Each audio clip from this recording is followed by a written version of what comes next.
نحمدہ و نصلی علی رسول الکریم اما بعد فاعوذ باللہ من الشیطان الرجیم بسم اللہ الرحمن الرحیم۔ محترم ناظرین، آج ہم آپ کی خدمت میں 27واں پارے کا خلاصہ بیان کریں گے۔ اس پارے میں کل 7 حصے ہیں۔ نمبر 1 پہلا سورۃ الذاریات کا کچھ حصہ، پھر سورۃ طور مکمل، پھر سورۃ نجم مکمل آئے گی اور سورۃ قمر مکمل ہوگی، سورۃ الرحمن آئے گی، پھر سورۃ الواقعہ اور سورۃ حدید مکمل۔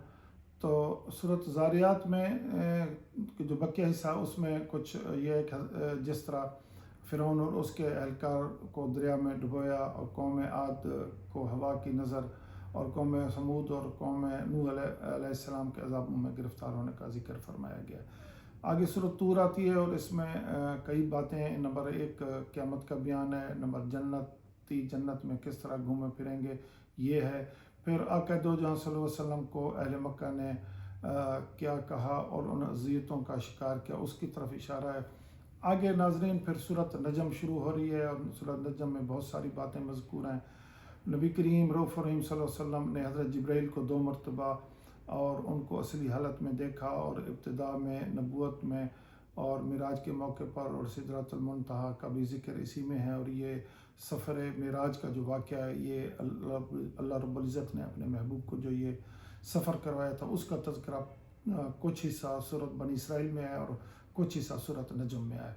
انسان کی جو کوششیں ہیں وہ رہ نہیں جاتی ہیں، اس کے متعلق فرمایا گیا، اور شرط یہ ہے کہ وہ اپنی کوشش میں مخلص ہو۔ پھر آگے سورۃ قمر شروع ہو رہی ہے اور یہ چاند کے 2 ٹکڑے ہونے کا، آپ صلی اللہ علیہ وسلم کی نبوت کی نشانی کا جو کھلا معجزہ تھا اس کے متعلق بتایا گیا ہے۔ پھر نمبر 2 پر پورا قرآن مجید انسانوں کے لیے نصیحت ہے، اور اسی لیے اسے بہت آسان بنا کر بھیجا گیا ہے تاکہ ہر انسان اس کو سمجھ سکے اور اپنی زندگی پر اس کا نفاذ کر سکے۔ اسی طرح سورۃ الرحمن میں کئی باتیں بیان کی گئی ہیں، جن میں قیامت کے دن حساب کتاب کے لیے ترازو کا قائم کیا جانا، پھر اللہ تعالیٰ نے انسانوں کو دنیا میں بے شمار نعمتیں دیں، فَبِأَيِّ آلَاءِ رَبِّكُمَا تُكَذِّبَانِ کا ذکر فرمانا، اور پھر اس کے بعد اس صورت کا اختتام ہوتا ہے، سورۃ الواقعہ شروع ہو جاتی ہے۔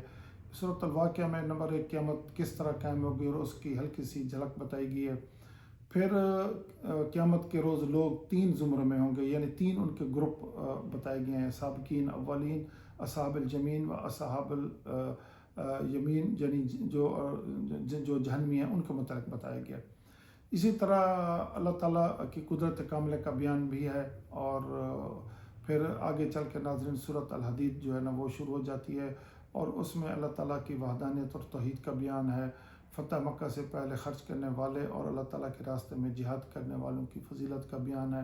آگے کی آیات میں قیامت کے دن مومنوں کو ایک نور دیا جائے گا جس کی روشنی سے وہ چل رہے ہوں گے، اور منافقین اس نور سے محروم ہوں گے۔